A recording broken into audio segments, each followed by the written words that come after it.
Hello everyone, my name is Sean. I'm the CEO of Algorand Foundation. I am at the beautiful DLA Hong Kong office with the fantastic skyline behind us, and I am here with Scott Thiel, the lead partner of the TOKO platform. Scott, thank you very much for coming to this little fireside chat. Thanks very much, Sean. Great to be here. Nice to be together here, launching our partnership together in Hong Kong. Yeah, excellent. So I'm sure many of the audience are probably wondering, why is a global law firm like DLA looking into creating a platform for tokenization, asset tokenizations and NFTs and all of that? I mean, that seems like a whole different industry. So why is that the case? Yeah, it's a great question, and it's something that we've been asked a number of times, as you can imagine, including by my own executive, as to what it is we're thinking around here.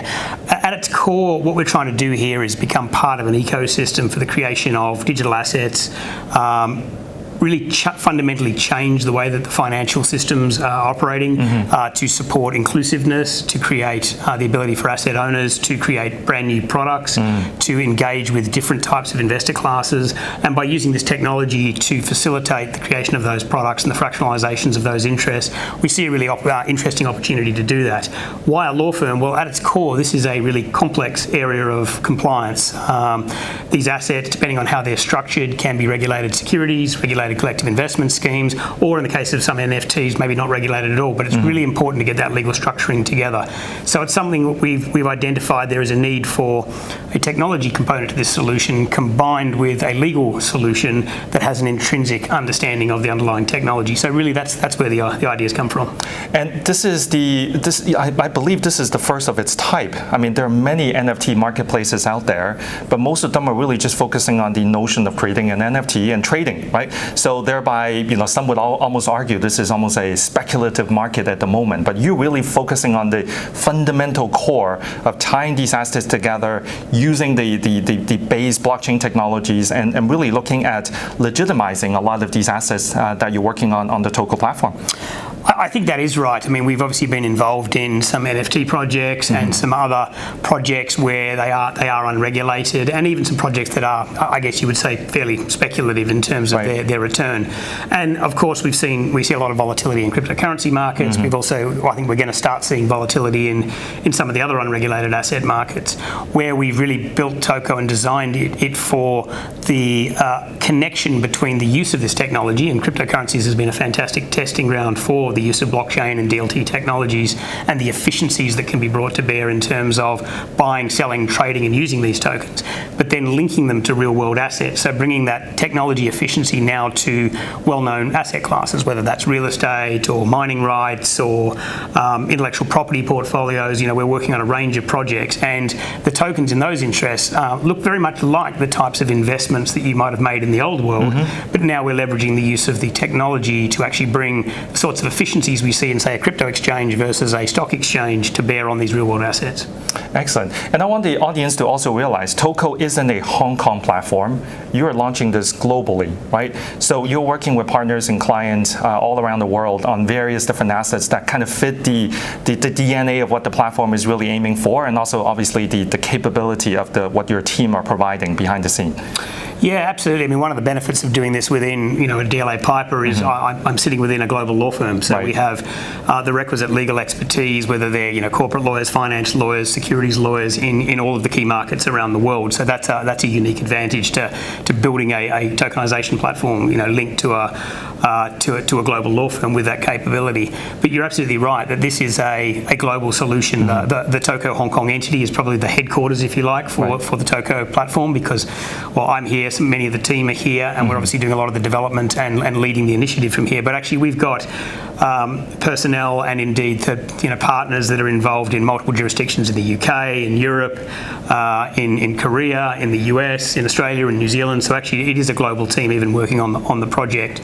But even more so when we actually get into the projects that we're working on, there is a real regulatory arbitrage that we're now playing, because clients will come to us and say, I've got this asset, I want to attract some finance or some investors by structuring it in this way. What is my route to market? And so we're doing a lot of work with, okay, if that's what you want to do, these are your options. So we're working on one project, for example, where we've got a Thai client who owns a UK-based real estate asset. They're going to do a Singapore-based issuance for a global investor base. And that's just a typical example of how we're really leveraging the different regulatory regimes as they mature over time and the different needs of clients to launch these projects. So it truly is a global business. Fantastic, fantastic. Well, thank you for that. So since we're talking about a partnership, I mean, you and I have been talking probably for the last few months now, strategizing on what this partnership could look like, where do we want to go together, and what type of partners and clients do we want to attract together. Can you share with the audience a little bit about kind of what you saw in working with us on the Algorand projects, with the protocol, the technical capability, but also some of our go-to-market strategy as well? Yeah, I mean, I think it's a really interesting space. Obviously, the whole digital assets ecosystem is maturing, and we see a lot of regulatory developments happening, but also some technology developments. And there's probably 2 or 3 pieces to this. One of which is, some of the proof of stake, layer 1 protocols such as Algorand obviously bring a lot of benefits in terms of what we see as the future of this ecosystem, whether that's speed, efficiency, scalability, cost, all of these types of carbon neutrality. Carbon neutrality, absolutely. Compared, we've started to see in the news, stories of, the inefficiencies of, Bitcoin and other protocols as well. All of which we realised some time ago, and it's interesting the world's kind of catching up on some of this news now. So we absolutely have always sought with TOKO to be able to deploy assets on blockchains that have some of these technology advantages. So that's one piece. There's another piece here around integration. And I talked about the sort of global nature of the projects we're doing and how we deploy them. So clients are coming to us and saying, I'd like to mint a token in this particular jurisdiction.